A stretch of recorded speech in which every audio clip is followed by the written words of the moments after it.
On August 17, 1863, while the Civil War raged across Mississippi, every newspaper in Jackson reported the same auction. A young woman, barely 21, sold for a price that shattered every record in Confederate Mississippi. They called her the most exquisite female slave ever brought to the Capitol Street auction house. But what those papers didn't print, what the auctioneers never revealed, was the secret that made her sale not just extraordinary, but impossible. 9 witnesses would later swear under oath that the young woman standing on that platform couldn't have existed, not because of how she looked, but because of who she was. The city's most powerful Confederate families fought to own her. One of them succeeded. Within 2 months, that family would be obliterated. The records of her sale were sealed by the Mississippi legislature in 1864 and have never been opened. Until now, no one has asked a question that should have been obvious from the beginning. Why would anyone pay a fortune for a slave who was already legally dead? Before we continue with the story of the Capitol Street auction house and the young woman who should never have been there, I need to ask you something. If you're listening from Mississippi, Louisiana, or anywhere in the Deep South, leave a comment telling me your state, because what happened in Jackson in 1863 might have echoed into your own family's history. And if you want to hear more stories like this, stories they tried to bury, hit that subscribe button right now. The answer to that question begins not in Jackson, but in a place that has been deliberately erased from every map. Willamette Plantation sat 31 miles southwest of Vicksburg, a cotton empire that had belonged to the Ashford family since 1798. By 1863, it was one of the few operations in Mississippi still functioning despite the war, producing over 600 bales of cotton annually through the labor of 183 enslaved people, who somehow kept working even as Union gunboats patrolled the river and Confederate deserters roamed the countryside looking for food. The main house was a monument to Delta aristocracy, 2 stories of red brick with white columns reaching 3 stories high. Imported from Virginia in 1812, magnolias lined the drive, their white blooms so large and fragrant that visitors said you could smell Bellamont from half a mile away. The scent was either intoxicating or sickening, depending on what you knew about how the money for those trees had been made. The Ashford family were Delta royalty, English-descended Protestants who traced their lineage back to Yorkshire and considered themselves the true inheritors of Southern civilization. They spoke with cultivated accents, attended Episcopal services, and married within an exclusive circle of families whose names appeared in the original territorial land grants. To be an Ashford was to belong to the elite that had built Mississippi, one that had its own rules, its own hierarchies, its own understanding of bloodlines and breeding that they discussed at dinner parties with the same clinical detachment they used when discussing their horses. Colonel Marcus Ashford, the plantation's owner in 1863, was 61 years old, a widower for 12 years, and by all accounts a man of impeccable breeding and ruthless business acumen. He kept detailed records in Morocco-bound ledgers, each entry written in his angular script, each calculation verified against market prices in New Orleans and Memphis. He had served 1 term in the Mississippi legislature before the war, sat on the board of 3 banks, and had married his 2 sons to daughters of governors. His reputation was unimpeachable, a man who honored contracts, paid debts promptly, and ran his plantation with what he called enlightened efficiency. His slaves were well fed by the standards of the time, rarely whipped in public, and trained in skills that made them valuable assets. His younger sister, Vivien, was an entirely different creature. Vivien Ashford Whitmore had always been the difficult one, the passionate one, the one who wrote poetry and painted watercolors, and once threw a crystal decanter at a dinner guest who suggested women shouldn't express political opinions. While Marcus learned cotton cultivation and commodity trading, Vivien learned French, studied botany, and developed opinions about abolition that she was wise enough to keep mostly to herself. When their father died in 1834, he left the plantation entirely to Marcus, giving Vivien only a generous dowry and the expectation that she would marry appropriately and cause no trouble. Vivien, then 19, married a tobacco merchant named Reginald Whitmore within the year. It was considered a good match. Whitmore had money connections in Virginia and the good sense to let his wife maintain her own interests. They settled in Natchez, and for 8 years, Marcus heard from his sister only through occasional letters about garden parties and literary societies.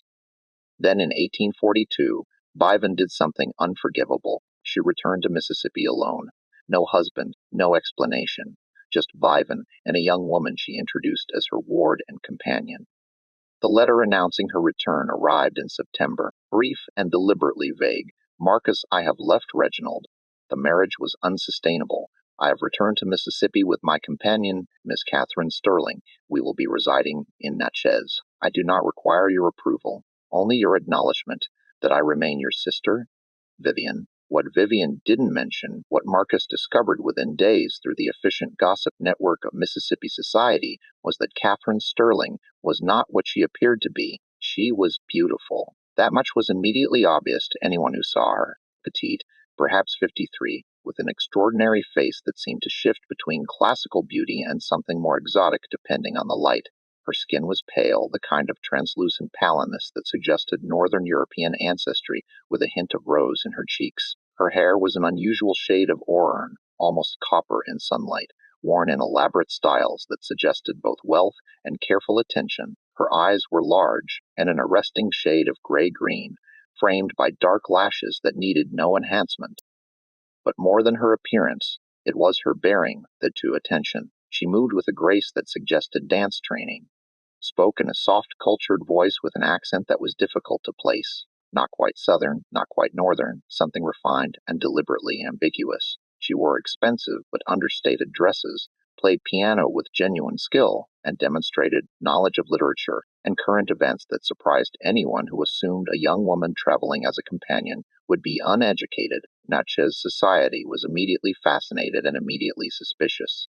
Within 2 weeks, Marcus received 3 separate letters from concerned friends. Catherine Sterling, they informed him, was almost certainly not who Vivien claimed.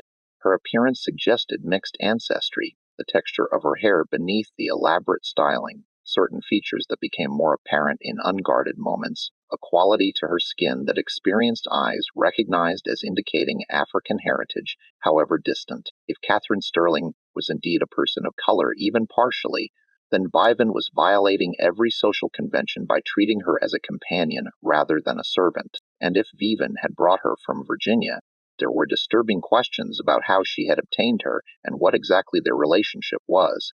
Marcus's response was immediate and harsh. He traveled to Natchez and confronted his sister in the parlor of the modest house she had rented. "Who is she really?" he demanded. Vivien met his eyes without flinching. "She is exactly who?" I said. "My companion. Is she colored?" "I don't know," Vivien said, and Marcus recognized the lie immediately. Her mother was French. Her father was English. She was orphaned young. I met her in Virginia and took responsibility for her welfare. That's all you need to know. That's not all I need to know. If she has African blood, then what?" Vivien interrupted. "Then she's somehow less human, less deserving of kindness." "Marcus, I didn't expect your approval. I don't require it. I'm simply informing you that I'm back in Mississippi and Catherine is under my protection. We'll live quietly. We won't create scandal, but I won't send her away and I won't treat her as property." Marcus stood. "Then you are no longer my sister. I will not acknowledge you. I will not receive you. As far as the Ashford family is concerned, you died with father in 1834. This woman, whoever she is your responsibility. But if there is any scandal, any suggestion that she is enslaved and you're concealing it, any accusation of impropriety, I will not intervene. You will face the consequences alone." Vivien's expression didn't change. "I understand. Goodbye, Marcus." He left without looking back. For 21 years, Vivien honored that arrangement. Marcus heard nothing from his sister except occasional mentions in Natchez society columns. Miss Ashford Whitmore and Miss Sterling attended the opera. Miss Ashford Whitmore and Miss Sterling have donated books to the ladies' library. They lived quietly, caused no scandal, and gradually became a familiar, if slightly odd, fixture of Natchez society. 2 women living together. No men, no servants except a housekeeper who came daily. People speculated, of course, but speculation wasn't evidence. Marcus married, had 2 sons, became one of the wealthiest men in Mississippi, and buried his wife after a fever took her in 1851. He never mentioned having a sister to anyone outside the immediate family. Then, in June 1863, everything changed. The letter arrived on a Tuesday, forwarded from an address in Mobile. The handwriting was Vivien's but shaky. The letters uneven and occasionally smudged. The content was devastating. "Marcus, I am dying. Cancer diagnosed 8 months ago, now beyond any treatment. The doctors give me perhaps 6 weeks. I have one request, one final obligation I cannot fulfill alone.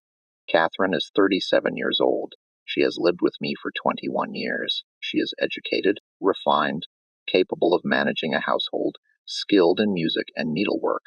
She has never known slavery, never experienced cruelty, and I fear she would not survive it. When I die, she will be alone. She has no family, no money of her own, no legal protection. Everything I own reverts to Reginald, and he will not help her. He never forgave me for leaving. I am begging you, Marcus, to take her in. Not as family. I understand that's impossible, but as something. A housekeeper, perhaps. You've always needed someone refined enough to manage the main house, someone who could supervise the other servants and handle correspondence. She would be useful to you. And Marcus, she is the only good thing I've done in my life.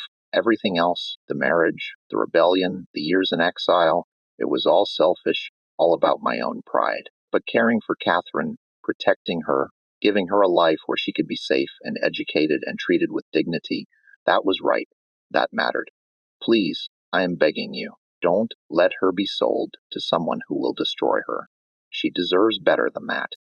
We all deserve better than what this world makes of us. Your sister, whether you acknowledge it or not, Vivien Marcus read the letter 3 times, standing in his study with the afternoon sun brutal through the windows. The heat was oppressive even for Mississippi in June, and sweat dampened his collar as he held the pages. His first impulse was to refuse. The woman was his sister's companion, yes, but also clearly a person of color. However carefully that had been concealed in Mississippi, especially in 1863, with the war creating chaos and suspicion everywhere. Acknowledging her in any way was to risk questions, speculation, potential disaster. But Marcus was also a practical man, and as he stood there holding his dying sister's letter, an idea began to form, an idea that in hindsight should have horrified him. That it didn't said everything about what 29 months of war had done to him. The Confederacy was collapsing. Anyone with eyes could see it, even if they wouldn't say it aloud.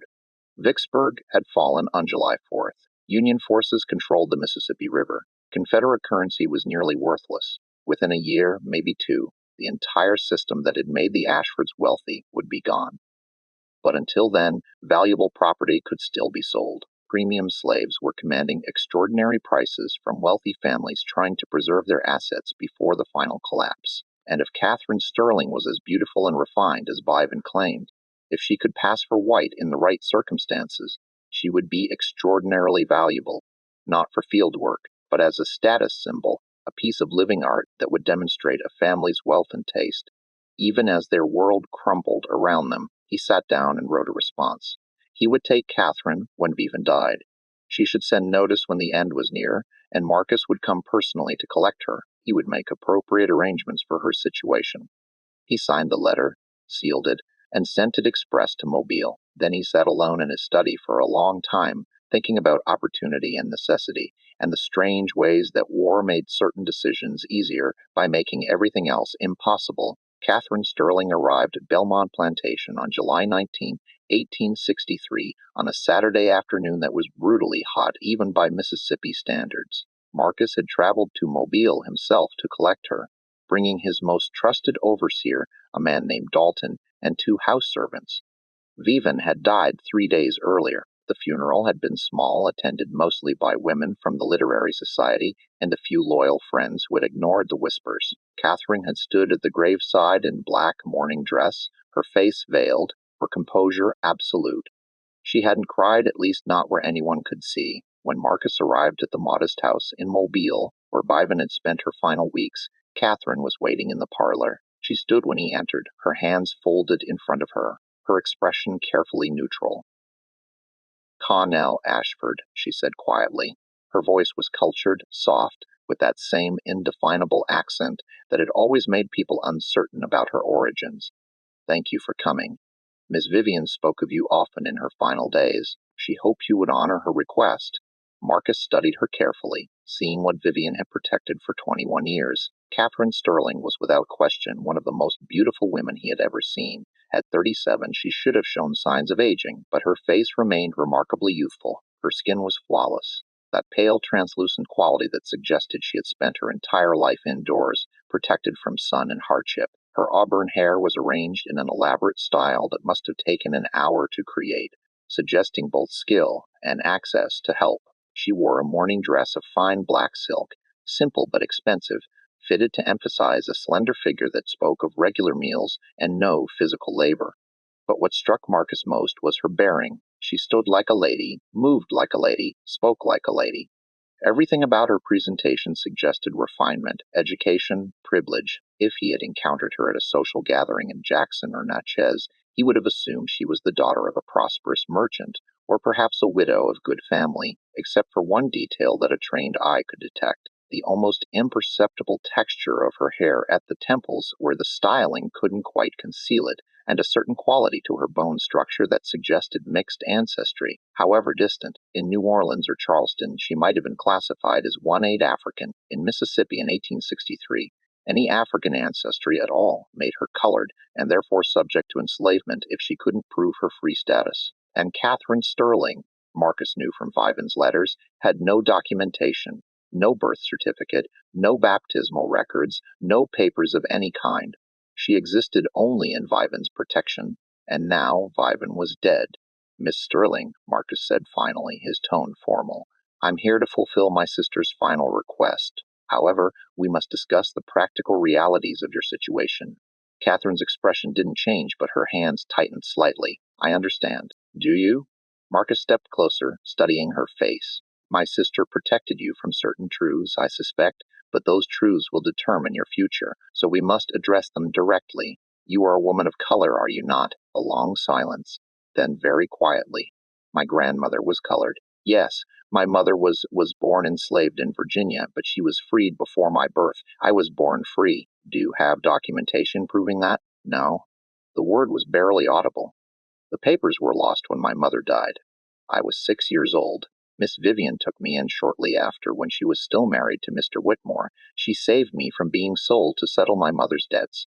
"So you have no legal proof of free status?" "No." Marcus nodded slowly. This was exactly what he had suspected, what Viven's carefully worded letters had implied, without stating directly. Catherine Sterling was legally vulnerable, a woman of color without documentation in a slave state. In normal times, Viven's protection and her own appearance might have been enough, but these weren't normal times. "Then I'm afraid I must be frank with you, Miss Sterling. Without papers, without my sister's protection, you were in an extremely precarious position. Any white person could claim you as property. You could be arrested as a runaway, detained, sold to cover debts, real or imagined. Mississippi law is quite clear on this matter." Catherine's composure finally cracked. "Colonel Ashford, please. Miss Vivien promised that you would help me. She said you were a man of honor despite your disagreements. She believed that you would not allow me to be." She stopped, unable to say the word. "Enslaved," Marcus supplied. "But that's precisely what I'm offering you protection from. If you come with me to Bellamont, if you accept my guardianship, then no one else can touch you. You will be under my protection, recorded in my household, safe from those who might otherwise claim you." The trap was perfectly baited. Catherine understood what he was offering, but she also understood what accepting would mean. And in exchange, he asked carefully, "You will serve as housekeeper. You will manage the domestic servants, handle household accounts, supervise meals and entertaining when necessary. You will have comfortable quarters, adequate food, appropriate clothing. You will be treated with respect befitting your education and refinement." Everything he said was technically true. It was also completely misleading, but Catherine, desperate and alone in a slave state with no protection and no papers, had no choice but to accept the vague promise and hope for the best. "I understand," she said finally. "When do we leave?" "Immediately. Pack only what you can carry in one trunk. We have a long journey ahead." Catherine's belongings fit into a single leather trunk that had seen better days. A few changes of clothing, all mourning black. A small collection of books, poetry mostly, and a worn Bible. A miniature portrait of a woman who might have been her mother, though the daguerreotype was too faded to be certain. Clear's throat, and most importantly, a packet of letters from Viven tied with black ribbon. When Marcus examined the trunk's contents, he noted the absence of any official documents, any papers that might establish her identity or status. He also noted the quality of her possessions. Everything was well made but old, carefully maintained, but showing signs of repeated mending. The picture of Gentile poverty, of someone who had once had access to fine things but had been making them last for years. They left Mobile that evening, traveling by coach to the river and then by hired steamboat north toward Vicksburg. The journey took 3 days. Catherine spent most of it in the small cabin Marcus had arranged for her, appearing only for meals, and then only briefly. She spoke little, ate less, and watched the Mississippi landscape roll past with an expression that was impossible to read. Marcus spent those 3 days finalizing his plans. Catherine Sterling was extraordinarily valuable, far more valuable than even he had initially calculated. Her beauty, her refinement, her education, all of it made her a premium commodity in a market where such qualities commanded extraordinary prices. But her value was also her vulnerability. She was too distinctive, too memorable. At Belmont, she would draw attention, create questions, invite speculation. Better to convert her value into currency quickly, before the war's end, make Confederate money worthless, and before anyone could probe too deeply into her background. The auction in Jackson was scheduled for August 17th. That gave him almost a month to prepare her, to present her in the most advantageous light, to create the narrative that would maximize her sale price. They arrived at Belmont on July 22nd in the evening.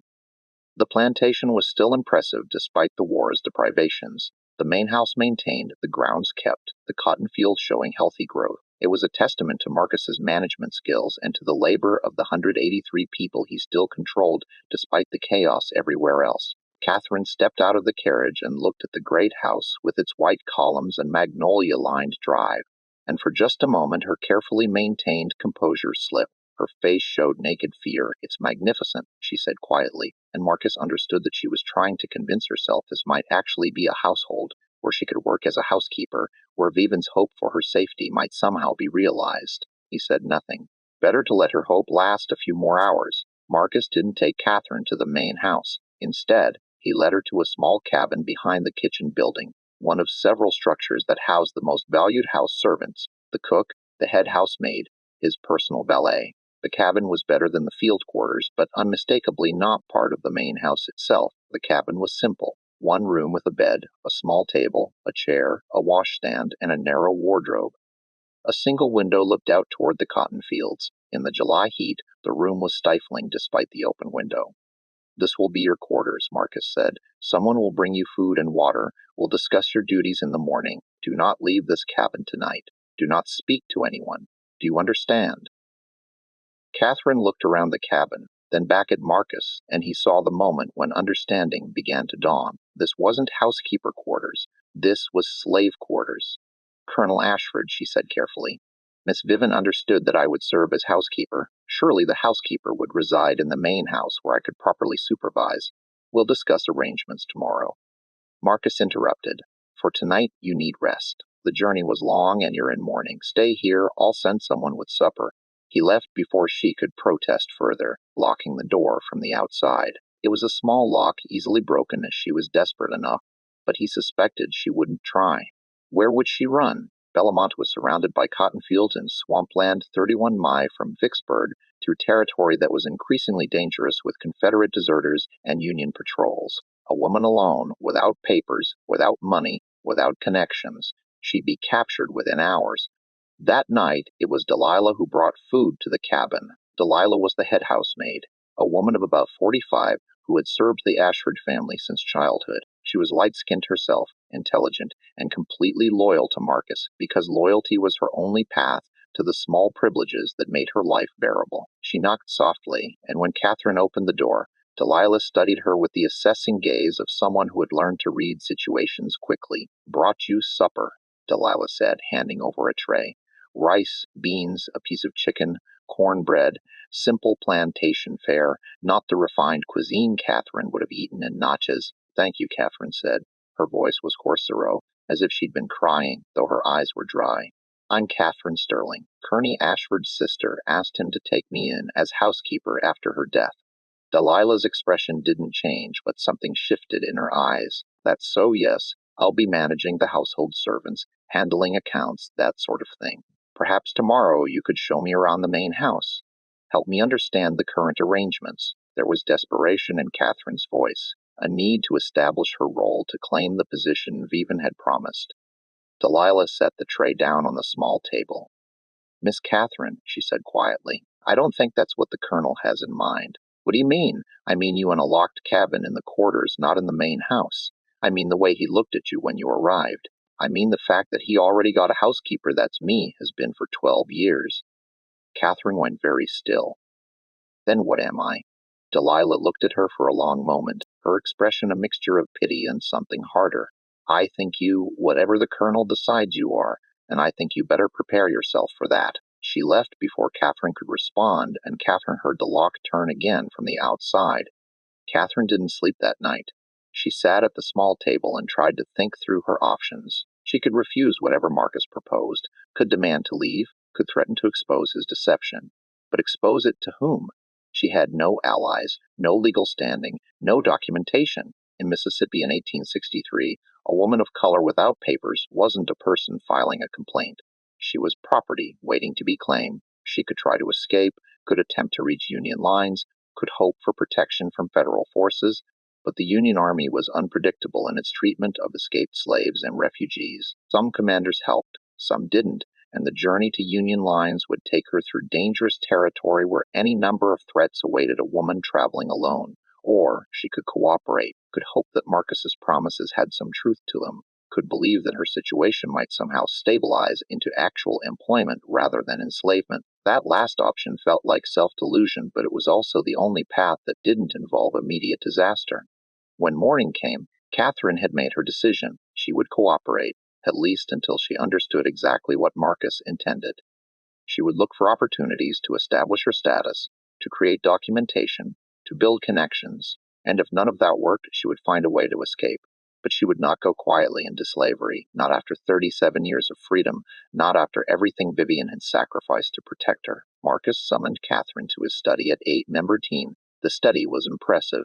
Floor-to-ceiling bookcases filled with agricultural journals and account books, a massive desk made from walnut windows overlooking the cotton fields that stretched to the horizon. On the walls hung portraits of Ashford ancestors going back 3 generations, all of them staring down with expressions of stern judgment. Catherine stood in front of the desk, while Marcus sat behind it, the physical arrangement making the power dynamic unmistakable. "Miss Sterling," he began, his tone businesslike, "we need to discuss your situation with complete honesty. My sister had romantic notions about protecting you, about giving you a life of dignity and refinement. I respected her wishes while she lived, but now she's gone and we must deal with reality." Catherine said nothing, just waited. "The reality is that you are a woman of color without documentation in a slave state during wartime. Your appearance allows you to pass for white in certain circumstances, but your ancestry makes you legally vulnerable to enslavement. Without my protection, you would be claimed within days, probably by someone far less scrupulous than myself." "You promised your sister you would protect me," Catherine said quietly, "and I am. But protection requires certain arrangements. You must understand that I cannot simply install you as a free woman in my household. The questions that would raise, the speculation about your relationship to my sister and to me, the potential scandal, it would be impossible. I have sons whose marriages and business relationships depend on my reputation. I cannot jeopardize all of that." Catherine felt something cold settle in her stomach. "What are you proposing?" Marcus opened a drawer in his desk and pulled out a ledger. "I'm proposing that we establish your status clearly and legally. You will be recorded in my plantation records as property acquired through my sister's estate. Your name will be listed simply as Catherine, no surname. Your age is 21 rather than 37. You look young enough to claim that, and it will increase your value. Your skills will be documented, literate, refined, trained in household management, music, needlework. Your classification will be domestic servant, suitable for the finest households." The words landed like blows. "You're enslaving me. I'm establishing your legal status in a way that protects you from worse alternatives," Marcus corrected. "And in exchange for this protection, you will serve the purpose for which you're most valuable, which is, I'm going to sell you."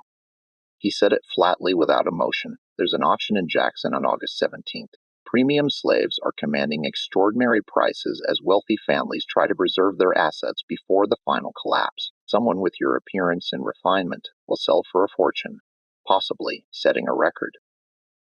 That money will allow me to secure my son's futures, to protect what we've built here. Catherine felt the room tilt. You promised, Vivien. I promised to protect you from being claimed by strangers. And I have. The family that purchases you will be vetted. I'll ensure you go to a household where your refinement is valued, where you'll work indoors, where you'll be treated according to your education and bearing. That's the best outcome available under the circumstances. The best outcome would be honoring your sister's dying wish and treating me as a free woman. That outcome doesn't exist, Marcus said, his voice hardening. Not in Mississippi in 1863, not for someone with your ancestry and no documentation. You can accept my protection and be sold to a good family, or you can refuse and take your chances with whoever claims you first. Those are your only options. Catherine looked at him for a long moment. This man who had turned his sister's dying wish into a business opportunity, who was calmly explaining why enslaving her was actually a kindness. What if I refuse? She asked. What if I run? Then I'll have you hunted down and brought back. And when you're sold, I'll make sure the buyer knows you're a flight risk. That will affect your treatment substantially. I assure you, the threat was clear and effective. Catherine understood she was trapped by geography, by law, by the war, by her lack of documentation and connections.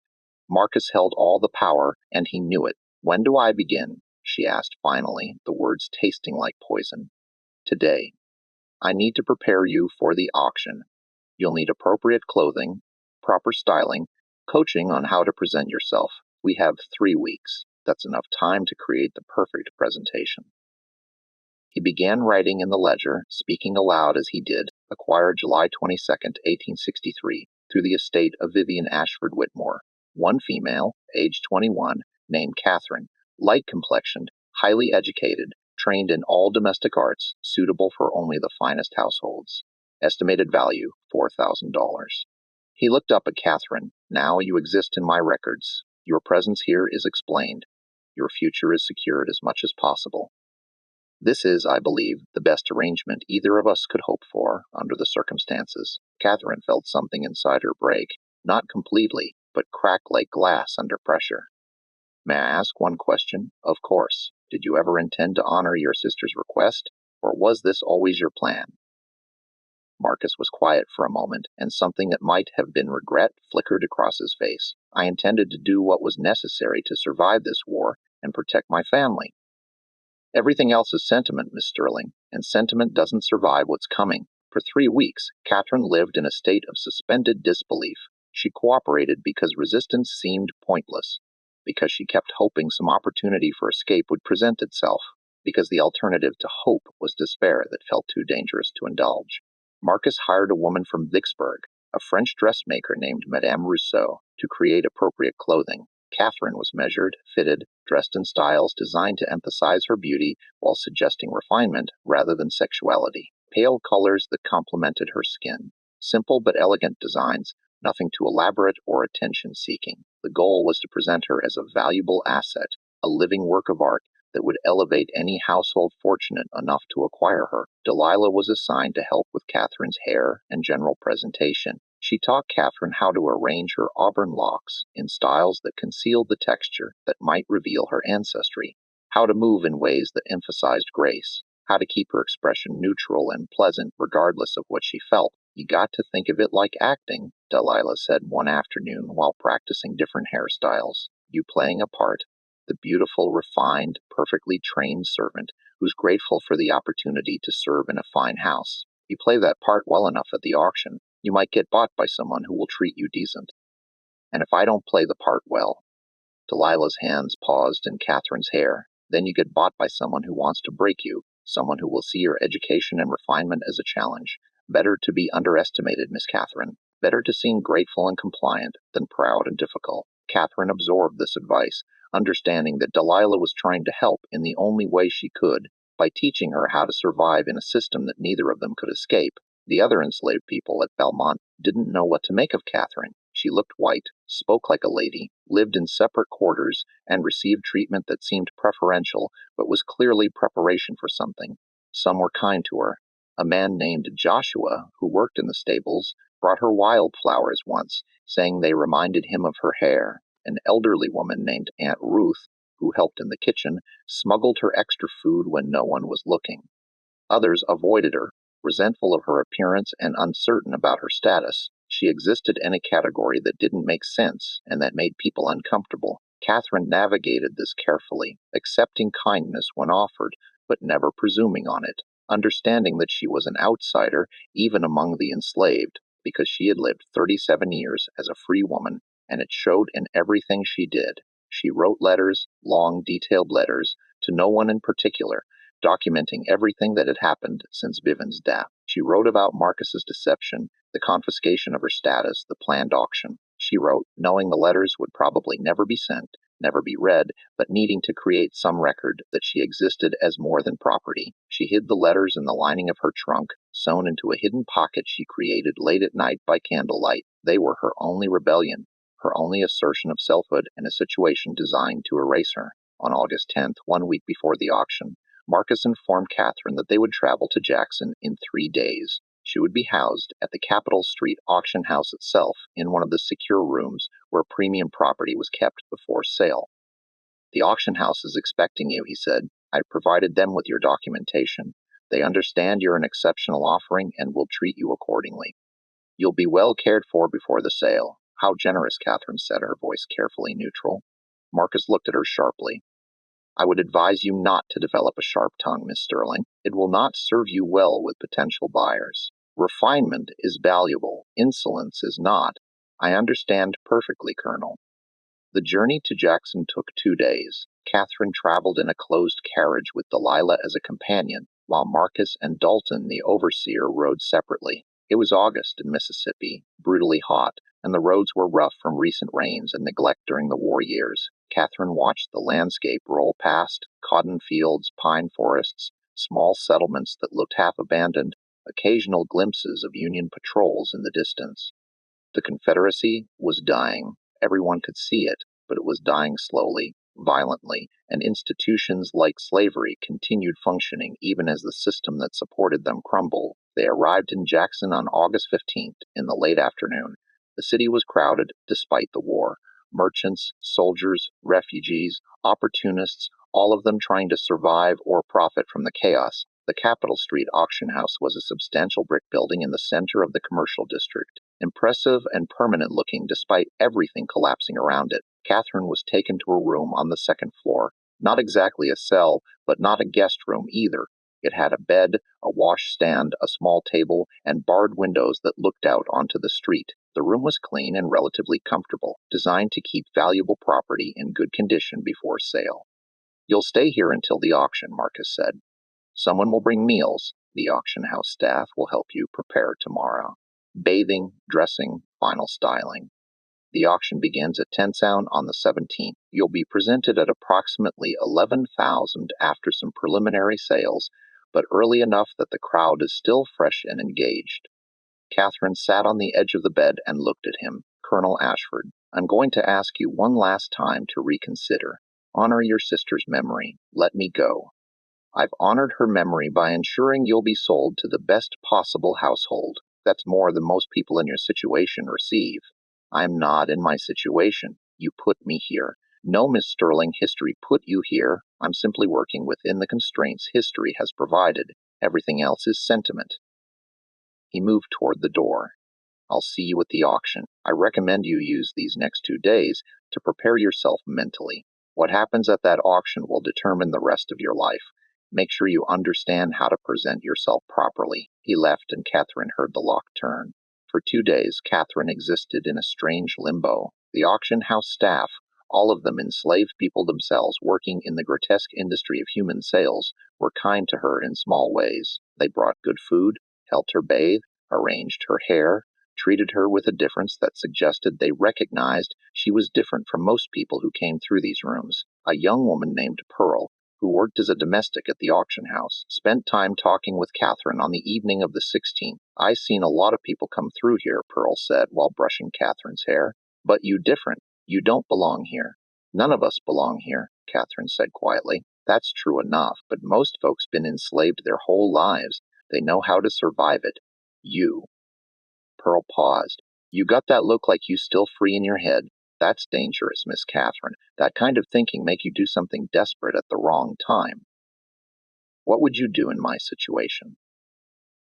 Pearl was quiet for a long moment. I'd remember that surviving is winning. Whatever you got to do to get through tomorrow, to get bought by someone decent, to live long enough that this war ends and everything changes, that's winning. Pride don't keep you alive. Smart does.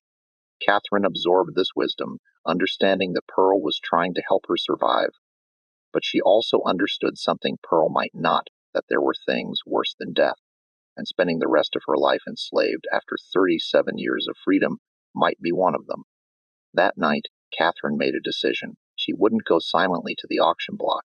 She wouldn't cooperate with her own erasure. She would speak even if it destroyed her, because being destroyed as herself was better than surviving as someone else's property. She spent the night writing one more letter, her final one, addressed to the military governor of Mississippi. She documented everything: Vivien's death, Marcus's promises, the confiscation of her status, the planned auction. She wrote in clear, educated language that demonstrated exactly what was being sold tomorrow. Not an uneducated field worker, but a woman who had lived free for nearly 4 decades, who could write and reason and testify to her own humanity. She folded the letter carefully and hid it in the bodice of the dress she would wear tomorrow. It was a risk. If searched, she would be punished. But she had to try something, had to create some record, some testimony that she existed as more than merchandise. The morning of August the 17th, 1863, dawned clear and oppressively hot. By Ninetupple Street auction house was already crowded with buyers, speculators, and curious onlookers. The war had made these auctions even more dramatic. Wealthy families desperately trying to preserve some assets, opportunists looking for bargains, soldiers on leave spending their pay, and always the undercurrent of knowing this might be one of the last major auctions before the whole system collapsed. The auction house's main room was impressive. High ceilings, large windows, a raised platform at one end where property would be displayed. The room was already hot from the press of bodies, and servants moved through the crowd offering water and sweet tea to keep the buyers comfortable. Marcus arrived early, dressed in his finest, despite the heat, determined to present himself as a gentleman of means, selling a premium asset. He had spread word through his social connections that something exceptional would be offered today, and the crowd reflected that anticipation. At Tenever, the auctioneer, a professional named William Thornton, who had conducted thousands of sales, took his position and began the proceedings. The first hour consisted of routine sales, field workers, domestic servants, skilled craftsmen. Prices were high, reflecting both the late war desperation and the quality of the offerings. At 11:00, Thornton paused and surveyed the crowd. "Ladies and gentlemen," he said, his voice carrying clearly through the humid air, "we now come to an offering of truly exceptional quality. I've been conducting auctions for 23 years, and I can say without exaggeration that what you're about to see represents the finest example of refined domestic service available in the Confederacy." The crowd's attention sharpened. This was what many of them had come for. The property of Colonel Marcus Ashford of Bellamont Plantation, recently acquired from his late sister's estate. I present to you, Catherine. 2 attendants escorted Catherine onto the platform. The effect was instantaneous and electric. Catherine was dressed in a gown of pale blue silk that Madame Rousseau had created specifically for this moment, simple but elegant, fitted to emphasize her slender figure, the color perfect against her pale skin and auburn hair. Her hair had been arranged in an elaborate style that Pearl had spent 2 hours creating, concealing any texture that might reveal her ancestry while emphasizing her beauty. She wore no jewelry, nothing to distract from the spectacle of herself. She was without question one of the most beautiful women most people in that room had ever seen, and she looked white, completely, undeniably white, with nothing in her appearance to suggest otherwise. The crowd went utterly silent, then erupted in murmurs of amazement. Thornton let the reaction build for a moment before continuing. Aged 21 years, literate in English and functional in French, trained in all domestic arts, including household management, needlework, and music. She plays piano to an advanced level and has been educated in department and etiquette, suitable only for the most refined households. Health certified, excellent. Character certified, obedient, and gentle. He was reading from notes Marcus had provided, creating the narrative that would maximize value. Minimum bid set at $3,000. The bidding started immediately. A merchant in the front row. 3,200. Before Thornton could acknowledge it, someone else. 3,500. Then 4,000. The crowd was energized, feeding off its own momentum. This wasn't just a purchase. It was a competition, a display of wealth and power and taste. To own Catherine would be to own something extraordinary, something that would demonstrate status even as the Confederate world collapsed. Throughout all of this, Catherine stood perfectly still on the platform, her face carefully composed, showing nothing of what she felt. She had learned from Delilah and Pearl how to survive this moment, by disappearing inside herself, by becoming a mask, by removing her consciousness from her body until this violation was over. But she was also waiting for the right moment to speak. The bidding climbed $4,500, $5,500. At $6,000, most of the bidders dropped out. At $7,000, only two remained, a plantation owner named Cornelius Whitfield and a wealthy widow named Mrs. Arabella Sinclair, who ran a fashionable boarding house in Jackson and was known for maintaining a staff of exceptionally refined servants. 7,500, Mrs. Sinclair said firmly. 8,000, Whitfield countered immediately. The crowd was transfixed. This was an unprecedented amount, approaching the record for any domestic servant ever sold in Mississippi. At 8,500, Mrs. Sinclair hesitated. The sum represented a year's income for a prosperous business, an irrational amount to pay for a single servant, no matter how refined. Thornton, sensing her uncertainty, looked toward Whitfield. "Sir, do you counter?" Whitfield nodded. $9,000. A collective gasp went through the crowd. $9,000 for a single slave was extraordinary, a price that defied all economic logic, but made perfect sense in terms of status and spectacle. Thornton turned to Mrs. Sinclair. "Madam." She looked at Catherine one more time, her expression unreadable. Then she said clearly, $9,500. The crowd erupted. This was history being made, a record that would stand for however long the Confederacy lasted. Whitfield looked ready to counter, but before Thornton could ask, Catherine spoke three words, barely loud enough to carry past the first few rows, but spoken in that cultured voice that everyone recognized as belonging to an educated woman. "I am free." The effect was instantaneous and total. Several people gasped audibly. Others looked confused. Had they heard correctly?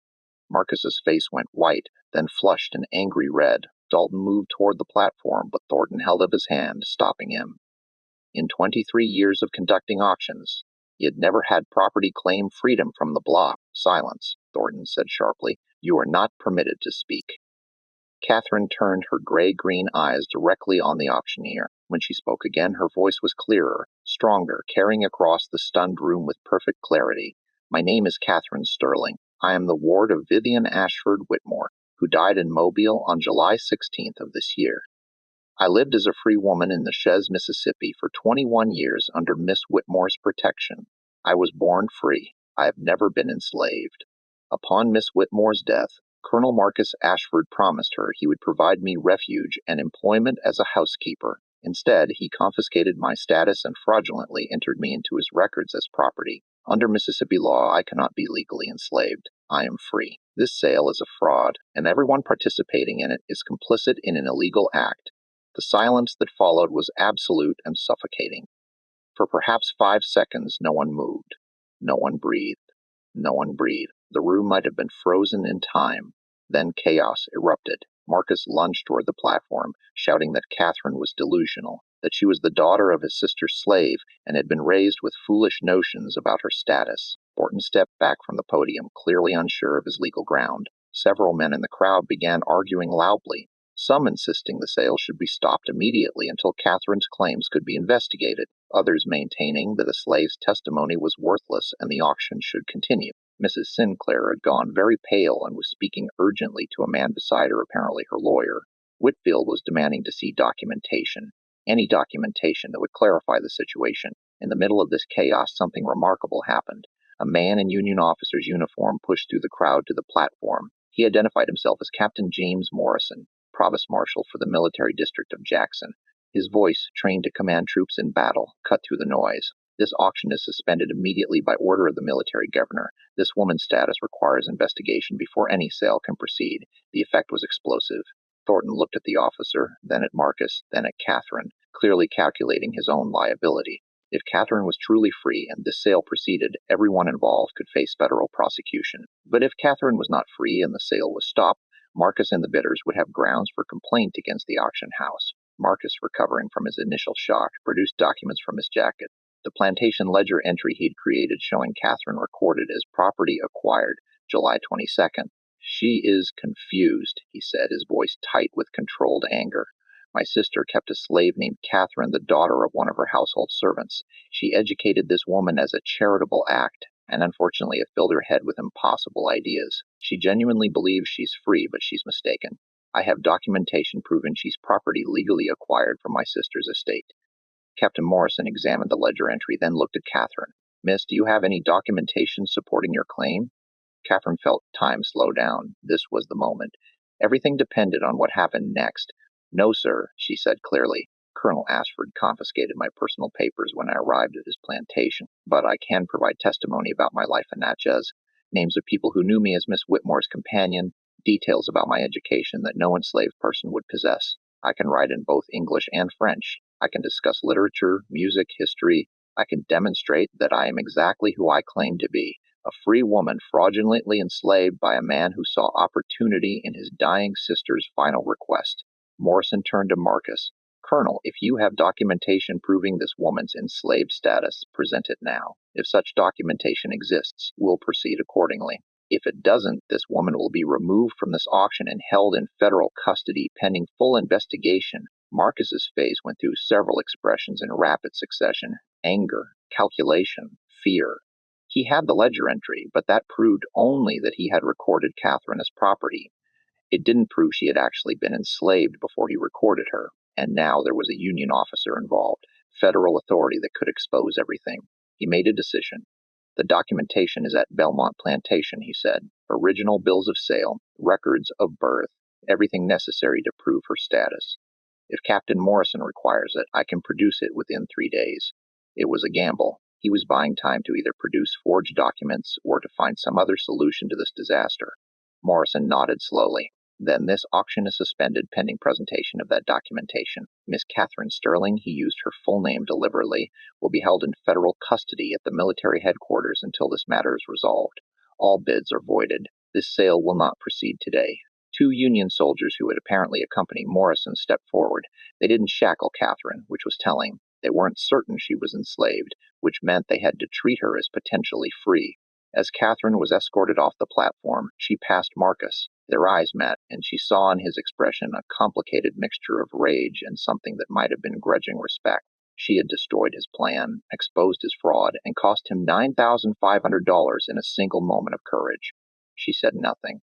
There was nothing to say. Everything that needed to be spoken had been said in front of hundreds of witnesses in that sweltering auction house. Catherine was taken to a room in the military headquarters building, a former hotel that Union forces had commandeered when they occupied Jackson. The room was simple but adequate: a bed, a chair, a small table, a washhand, and a window that looked out onto the street. She was locked in but not chained. She was guarded but not treated as a prisoner. For 5 days she waited while military lawyers and investigators examined her case. During that time, several things happened. Vivien Ashford Whitmore's death was confirmed along with the basic facts of Catherine's residence in Natchez. Several people in Natchez, when contacted by Union investigators, remembered Miss Whitmore and her companion and confirmed they had lived as free women for over 2 decades. Marcus produced documents claiming to show Catherine's enslaved status, but the documents were suspicious. They included a bill of sale dated 1841 for a slave named Catherine, supposedly purchased by Vivien in Virginia. But the paper was too new, the ink too fresh, and the supposed seller's signature didn't match examples of that person's handwriting in Virginia court records. Most damningly, Marcus couldn't produce Vivien's original request letter. He claimed it had been destroyed, but investigators found that implausible. Why would he destroy the letter from his dying sister but preserve other correspondence? The hidden letter Catherine had sewn into her dress was discovered during a search of her belongings and turned over to investigators. The letter, written in Catherine's elegant hand, provided a detailed account of everything that had happened since Vivion's death. More importantly, it demonstrated literacy and reasoning ability consistent with Catherine's claims about her education and free status.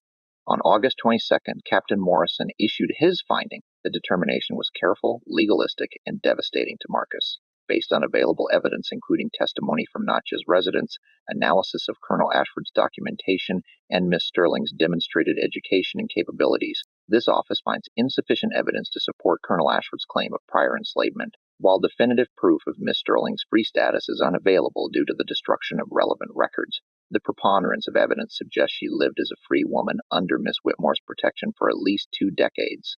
Therefore, the attempted sale is declared void and fraudulent. Colonel Ashford's claim to Miss Sterling as property is rejected.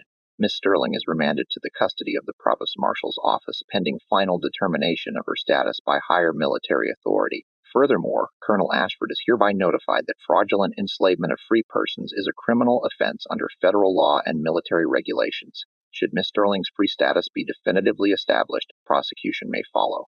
It was a carefully worded ruling that protected everyone while resolving nothing definitively. Catherine wasn't declared legally free, but she couldn't be held as enslaved either. She existed in legal limbo, but limbo was infinitely better than the auction block. Marcus, reading the ruling in his hotel room in Jackson, understood he had lost. He couldn't prove Catherine had been enslaved before July 22nd because she hadn't been. Any further pursuit would risk federal prosecution and would definitely attract scrutiny to his business practices that he couldn't afford. He left Jackson that day, returning to Belmont. He never attempted to reclaim Catherine, never filed appeals, never mentioned her name again in any surviving correspondence. Catherine was released from military custody on August 25th, 8 days after the auction. Captain Morrison provided her with a military pass identifying her as Catherine Sterling, free woman under federal protection, and enough money to reach Memphis, where Union control was more firmly established and she might find actual safety. This pass won't make you legally free everywhere, Morrison told her honestly, but it should protect you in Union-controlled territory. Get to Memphis, then maybe farther north if you can. Don't stay in Mississippi. It's not safe for you here. Catherine took the pass and the money with hands that trembled slightly. Thank you, Captain. You saved my life. You saved your own life, Miss Sterling.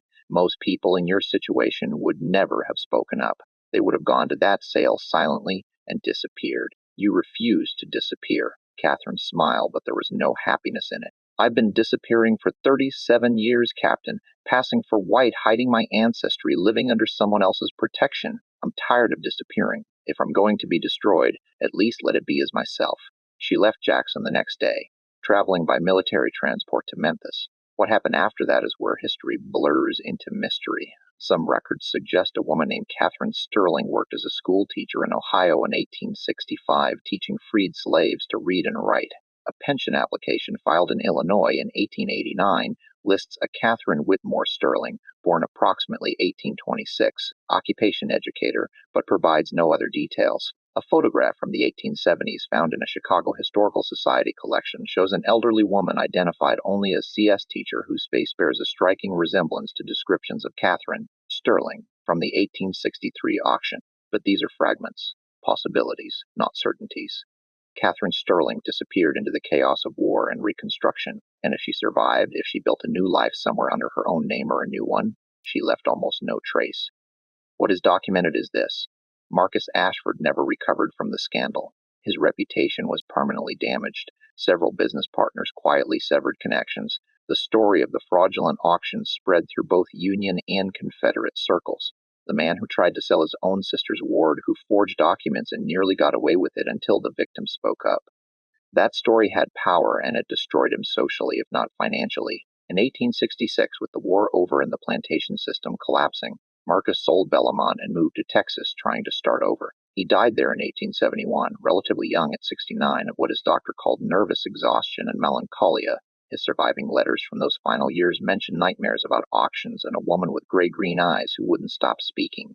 The Capitol Street auction house closed in 1864 and was eventually demolished. No plaque marks its location. The building that replaced it has no memory of what occurred there. The records of the August 17, 1863 auction were sealed by order of the Mississippi legislature in 1864, supposedly to protect the privacy of prominent families involved in wartime transactions. Those records remain sealed today. Historians have petitioned for access multiple times. Every petition has been denied. The official reason varies, but always amounts to privacy concerns regarding descendants and ongoing legal sensitivities. But the sale was 160 years ago. Anyone directly involved is long dead. Privacy concerns don't usually extend across centuries unless there's something else. Proof of fraud, documented criminal activity, evidence of complicity by other prominent families, or perhaps simply a record so damning that the state prefers to keep it buried. Or maybe the records contain evidence of what happened to Catherine afterward, where she went, what name she used, how she survived. Maybe somewhere in those sealed documents is the answer to the question everyone wants to know. Did she make it? Did she actually escape? Did she build a life somewhere as a free woman? Finally, legally undeniably, the evidence suggests she did. The military pass Morrison gave her was real. Union-controlled territories were safer for people like Catherine, especially after 865, and the complete absence of any record of her being recaptured or re-enslaved. The silence where there should have been noise if Marcus had found her. All of it points toward escape, survival, reinvention. Maybe she went north to Ohio or Illinois, as some evidence suggests. Maybe she became the teacher in those fragmentary records, spending her later years helping others gain the education that had saved her. Maybe she married, had children, grew old, and died without ever telling anyone about the 2 months in 863 when she had been neither enslaved nor free, when her entire existence had hung in balance while strangers debated her humanity. If that's true, then somewhere in the records of Chicago or Cleveland or some other city, there might be a death certificate for a woman with the names Sterling or Whitmore, born around 1826, occupation listed as teacher or educator with no other details. And if someone found that certificate and traced it back, they might discover it belonged to Catherine Sterling, who was almost sold in Jackson and spoke her own name and then vanished into legend. But maybe that's not the right question. Maybe the question isn't whether Catherine escaped, or where she went, or what happened to her. Maybe the question is why we need to know why this story out of thousands of similar stories from that era compels us. I think it's because Catherine's story does something powerful. It shows someone refusing erasure. Most people in her situation simply vanished from history, swallowed by a system designed to erase them. But Catherine didn't vanish. She stood on that platform and said her own name. She claimed her identity in front of hundreds of witnesses. She forced the system to acknowledge her, even when it couldn't figure out how to categorize her. And then, yes, she disappeared, but on her own terms after making sure everyone knew exactly who she was. That's not erasure. That's transformation. That's choosing to become invisible rather than being forced into invisibility. There's a profound difference. This story shows us something important about identity, freedom, and the terrible fragility of both. Catherine Sterling should never have been on that auction block. The fact that her humanity was considered a legal question requiring adjudication tells us everything we need to know about the system that put her there, but it also shows us something about resistance, about refusing to accept other people's definitions of who you are, about the power of simply saying your own name when everyone else wants to rename you. Catherine stood on that platform and said, "I am free," knowing it might destroy her. And whether or not those words changed her immediate circumstances, they changed the story. They transformed her from a passive victim into an active participant in her own fate. And maybe that's why we're still telling this story 160 years later. Because Catherine won, not in court, not in any complete legal sense, but in the way that matters most. She refused to be forgotten. She made sure that anyone who tried to erase her would have to work hard to do it. And she left enough traces, the testimony, the letter, the military pass, the whispered stories that we can still find her if we look. So what do you think? Do you believe Catherine Sterling really was free? Do you think she escaped and survived? Or do you think something else happened after she left Jackson with that military pass? And why would Mississippi keep those auction records sealed if there wasn't something explosive in them, something that still matters even now? Leave your comment below. Tell me what you think happened to Catherine Sterling.